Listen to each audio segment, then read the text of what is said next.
नमस्कार, स्वागत है आपका परफेक्ट न्यूज एनालिसिस के इंफ्रास्ट्रक्चर प्रोग्राम में।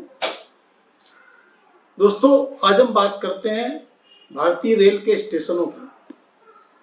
आपको पता है कि सरकार ने रेलवे स्टेशनों को चकाचक करने और उन्हें अंतर्राष्ट्रीय स्तर का बनाने का एक वादा किया था। कहा गया था कि हम वर्ल्ड क्लास स्टेशन बनाएंगे और देश के जितने भी महानगर हैं वहाँ के सारे स्टेशन एयरपोर्ट जैसे दिखाई देंगे। अब हम देखते हैं कि आज सरकार के उन दावों की क्या स्थिति है। कुल मिला के सिर्फ 2 स्टेशन ऐसे हैं जिन्हें आप कह सकते हैं कि सरकार ने कुछ हद तक अंतर्राष्ट्रीय स्तर का बनाया है। उनमें पहला है गुजरात का गांधीनगर और दूसरा है भोपाल का हबीबगंज। ये 2 स्टेशन हैं। इसमें हबीबगंज अभी भी उस पर कुछ काम चल रहा है, लेकिन ऑलमोस्ट कंप्लीट है। लेकिन इसी बीच सरकार ने अचानक स्टेशनों को डेवलप करने के लिए जो एक कंपनी बनाई गई थी, Indian railway station development corporation, उसे बंद करने का निर्णय ले लिया। ये आश्चर्यजनक फैसला है, लेकिन जैसा कि आपको पता है कि सरकार ऐसी तमाम कंपनियों को बंद कर रही है जिसमें उसे लगता है कि ये वैसा काम नहीं कर पा रही है या घाटे में चल रही है जैसे कि इनसे उम्मीद की गई थी। लेकिन क्या Indian railway station development corporation भी घाटे में चल रही थी या कि वो अच्छा काम नहीं कर रही? ऐसा नहीं है। स्टेशन डेवलपमेंट कॉरपोरेशन की स्थापना 2011-12 के आसपास की गई थी और शुरू में ये एक ज्वाइंट वेंचर कंपनी थी एकॉन के साथ। बाद में इस कंपनी को 15-16 में इंडिपेंडेंट कर दिया गया और इसी के बाद ये गुजरात का गांधीनगर और हबीबगंज स्टेशन इसको सौंपे गए, जो कि पहले भारतीय रेलवे खुद करती थी। जोनल रेलवे इस काम को किया करते थे और देश के लगभग 7.5 स्टेशन का सारा निर्माण रख रखाव वो सारा मोस्टली जोनल रेलवे के ही पास है।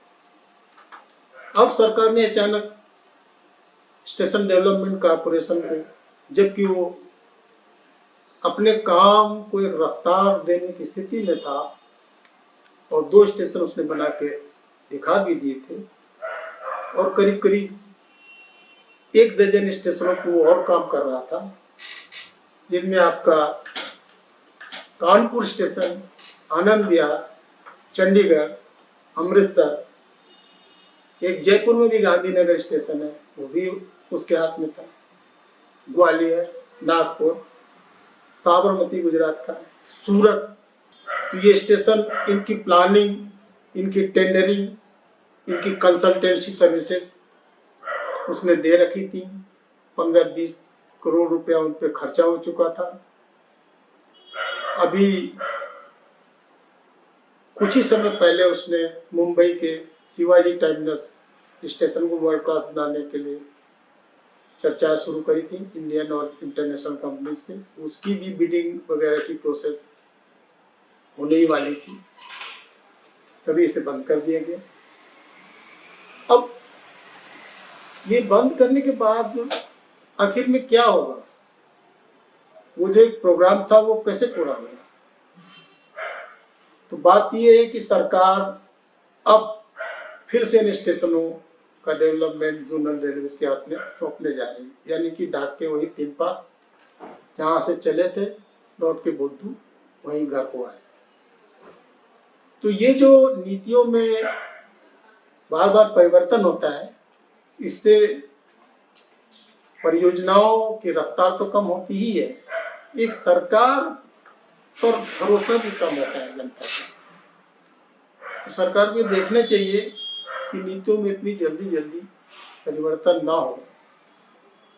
अच्छा, आपको पता होगा कि स्टेशन डेवलपमेंट का काम रेलवे की एक और कंपनी भी करती है, उसका नाम है railway land development authority, RLDA। ये काम स्टेशनों का भी करती है और साथ ही साथ जो स्टेशनों के आसपास या रेलवे लाइनों के किनारे की जो ज़मीन है, जो एक्स्ट्रा ज़मीन है, लगभग 40,000 हेक्टेयर के करीब ज़मीन है पूरे इंडियन रेलवे के पास, उस सब के मोनेटाइजेशन का, उसे किसी तरह से पैसे एकत्र करने का, जो बेकार में पड़ी हुई ज़मीन उससे कुछ कमाई करने का एक रास्ता ढूंढने के लिए इसको बनाया गया था।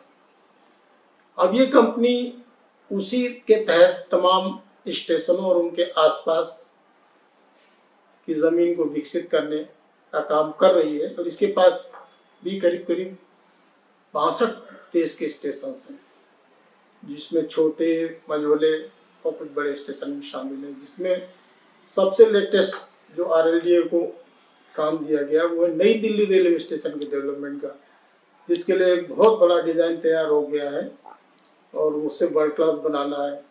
वहाँ पे होटल बनेंगे, मॉल बनेंगे, मल्टीप्लेक्स बनेंगे और एंट्री और एग्जिट दोनों के अलग अलग रास्ते होंगे, ऐसा एक प्लान है। तो अब RLDA 62 स्टेशन देखेंगे और बाकी स्टेशन जोनल रेलवे देखेंगे।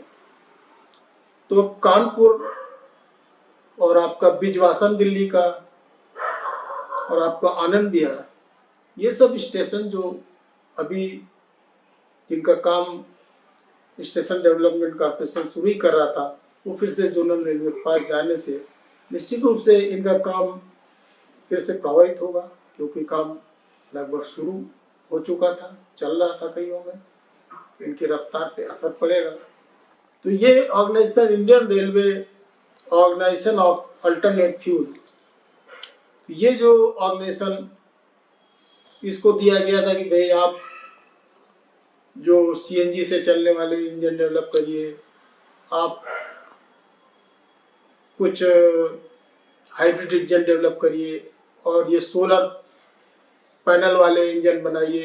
कुछ उसने काम छोटा मोटा किया, प्रचार ज़्यादा हुआ, कुछ काम कर नहीं पाई और सरकार को लगा कि ये एक बोझा बन रही है और जो रेलवे के अफसर हैं वो दिल्ली में बने रहने के लिए इन कंपनियों में को चलाए रखना चाहते हैं। तो सरकार ने ऐसी कई कंपनियां छांटी हैं जो रेलवे पर बोझा बन गई हैं और सिर्फ ये पार्किंग स्लॉट बन गई है इंडियन रेलवे के रेलवे बोर्ड के अफसरों के लिए। तो इन सबको धीरे धीरे बंद करने का प्रोग्राम है। हालांकि जो हमारे यूनियनें हैं वो विरोध कर रही हैं, लेकिन सरकार ने तो एक बार फैसला कर ही लिया कि रेलवे में रिफॉर्म करने हैं, ट्रेनें भी प्राइवेट सेक्टर को देने का प्रोग्राम बनाया जा चुका है, कामयाबी उसमें भी नहीं मिल रही है। तो देखना ये है कि आने वाले समय में रेलवे की क्या स्थिति होती है। स्टेशन चमकाने की जो योजना है वो भी बीच अधर में लटक गई। ट्रेनें जो दी गई थी प्राइवेट सेक्टर के लिए टेंडर जारी किए गए तो उनमें भी बिडर्स नहीं आ रहे हैं। कोरोना की वजह से हालात काफ़ी ख़राब है, तो बार बार नीतियों में संशोधन करना पड़ रहा है। तो फिलहाल रेलवे की स्थिति दोस्तों बहुत अच्छी नहीं है। सिर्फ मालगाड़ियाँ चल रही हैं और रेलवे का पूरा फोकस मालगाड़ियाँ चलाने पे है, क्योंकि उसी से उसको इनकम है, जबकि यात्री गाड़ियाँ घाटे का सौदा है।